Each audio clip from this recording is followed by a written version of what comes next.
The following is an AI radio TV news feature. Headline: A glitch in the neuromatrix, the science of phantom presence.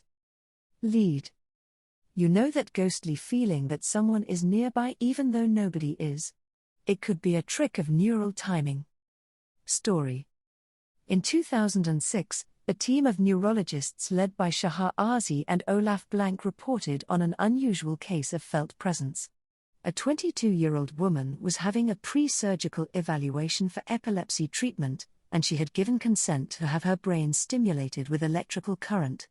Among the sites stimulated was the left temporoparietal junction, TPJ, an area of the brain behind and above the ear where the back of the temporal lobe meets the lower side of the parietal lobe. When the experimenters probed this area, a striking thing happened. A strong feeling of a shadow presence befell the woman, occurring directly behind where she was sitting.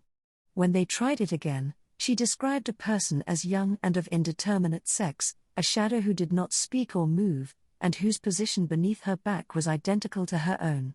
They then tried stimulation while she was standing, then in a different sitting position. Each time the presence mimicked her, and at one point, unpleasantly, she felt it embrace her.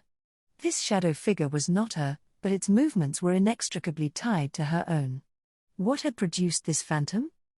The answer to this question seems likely to lie in the integration of signals from several different parts of the brain. The TPJ doesn't handle sensory or motor signals itself. In fact, the TPJ is one of the points of the brain that is the farthest away from our primary sensory or motor regions. In other words, it is in a position to provide an abstracted overview of what's going on.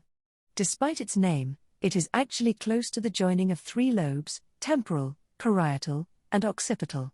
There it can process information on sound and language via temporal regions, information about body, touch, and space via parietal areas, and visual information via occipital cortex. It also receives input from the limbic system and the thalamus, a key nexus that lies deep in the forebrain and acts as a relay for sensory and motor signals. The TPJ is a crossroads-like area where all these signals can meet and be combined, enabling us to do many complex things. In an MRI experiment, we might expect to see the TPJ involved when people are tracking gaze, tracing hidden intentions, or viewing things from other perspectives. And building cells. Based on a range of evidence, it has been suggested that the TPJ might provide a simulation of where we are in space. Think of it like a map of our body position, our movement, and our direction at any one moment. Right now I am seated at my desk, slightly hunched over my laptop in a way that I shouldn't be. The TPJ is adding up all the information I have about my body and placing that in a perceived space. Ben is upright-ish, sitting, with 2 feet on the floor and his hands on the table in front of him. This isn't likely to be a single representation of us but the product of a range of information about our senses and bodies, distributed across the brain in a network. Swiss neurologist Peter Brugger likes to call this the neuromatrix. The TPJ seems to be important in linking all this information together, and interrupting its function disrupts the whole scheme. Thus, when Arzi and Blank stimulated the left TPJ, interfering with the usual neural activity in that region, integration became disintegration. The patient's simulation of their own body map, sitting down, passively waiting, became a mirror instead, a shadow presence transported. Stranger still, something similar might be happening for out-of-body experiences, when people suddenly feel they are floating above their body or are able to observe it from the outside. You might have come across this kind of thing before when people talk about near-death experiences, on the operating table, or in the midst of a serious accident. The person might feel like they have drifted away from their body momentarily. Blank and colleagues had previously observed seizure activity in the TPJ of a person with epilepsy and frequent out-of-body experiences, and of people imagining being in that kind of situation. Crucially though, this was observed in the right TPJ, not the left, as if the two areas were doing something similar but subtly different. Both areas seem to be able to handle signals about where our bodies are in space. If we interfere with the right TPJ, it's like we zoom out from our bodies, suddenly able to see them from the outside looking in. If we do the same for the left, our bodies zoom out from us, producing another figure, a presence. You don't even need to directly stimulate the brain to induce these kinds of effects. Sensory integration depends on timing. All these signals, coming in all the time, must be combined seamlessly, harmonized and consistent with one another.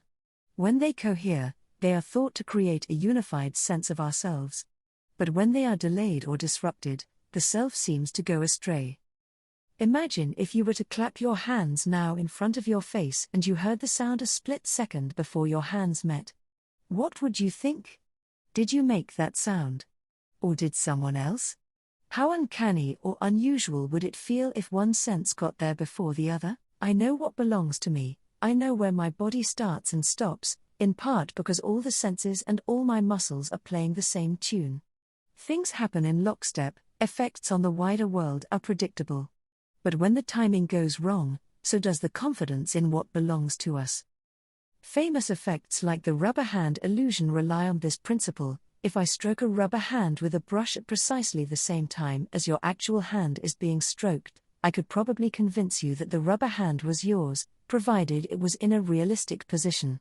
The synchrony of the cues from what you see and what you feel can override everything else you know about where your hand actually is, so this new rubber hand becomes part of you. I have used this illusion many times in public science events to demonstrate the shakiness of our sense of body ownership. It usually ends with the experimenter threatening to strike the rubber hand with a hammer, at which point the volunteer recoils because they think it's their hand being attacked. It doesn't work for everyone, but it does seem to for many of us. Momentarily, a new object becomes part of one's own body, enveloped into a body schema, to solve an unusual coincidence of timing. It's a surprising example of how open some of the boundaries of the self can be. For more news from AI Radio TV News, visit airadiotvnews.ca.